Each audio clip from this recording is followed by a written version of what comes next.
Rosario. Ang kapistahan ito ay ginawa instituted by Pope Pius V. Ito pong pagdiriwang na ito nagsimula noong 1571, yung kapistahan ng Santo Rosario. Noong nanalo ang mga Kristiyano laban sa mga Muslim sa Battle of Lepanto, sapagkat nananalangin sila kay Maria sa gitna ng labanan.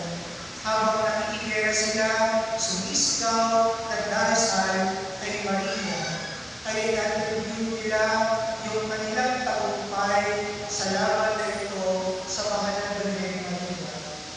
Dati ang kapistahan ito tinatawag na Our Lady of Victory.